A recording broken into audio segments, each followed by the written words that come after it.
Mm. Okay, so the Wendigo. Yeah, the Wendigo and the Skinwalker are similar in what the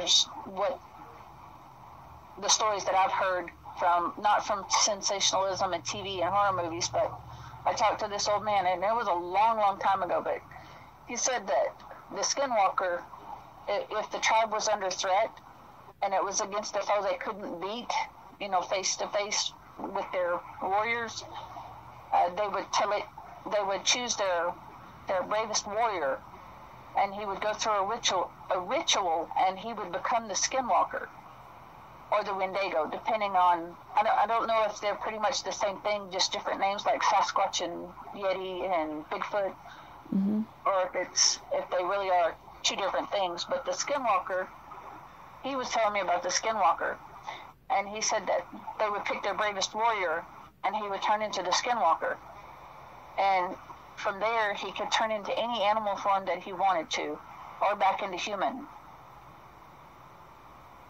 And this story was sometimes the warrior was always going to be lost. Like after he vanquished the foes, he would pass away. Yeah. But sometimes they get lost in the Skinwalker, and they kind of lose track of what they were doing. And instead of just going and taking care of the threat, sometimes they would continue on, like they didn't want to let go of the power that came with the Skinwalker. And that's what I think happened there, that there was a Skinwalker at some point, and he went wrong, and he just kind of sticks around.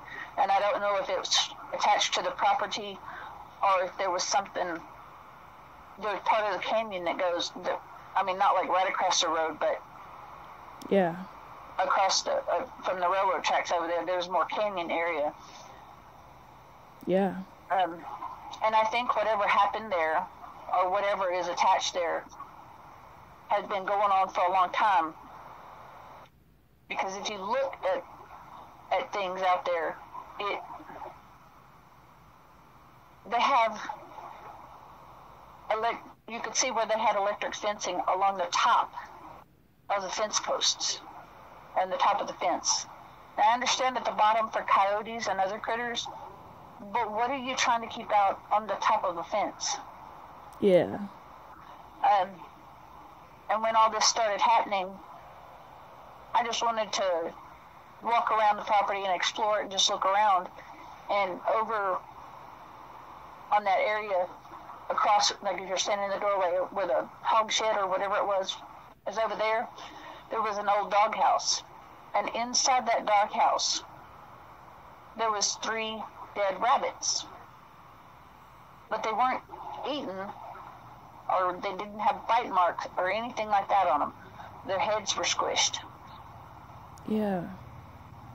And so we were walking around looking all over, and we found about, I don't know how many, we found a bunch of little rabbits, and some of the bigger ones, but mostly it was small, like something had just taken them and pinched their heads. And there was 3 in the doghouse, there was 1 or 2 in that old rail car, and then there was a little,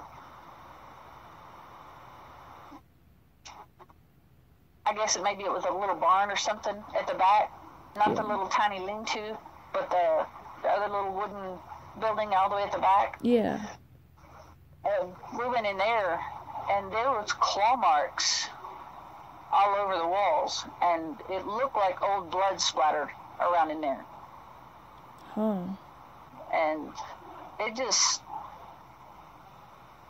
don't make sense.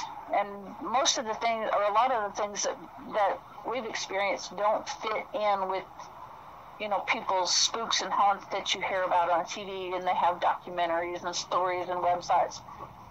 A lot of the things that we experienced were just, or at least there anyway, were completely off the wall and random and made no sense.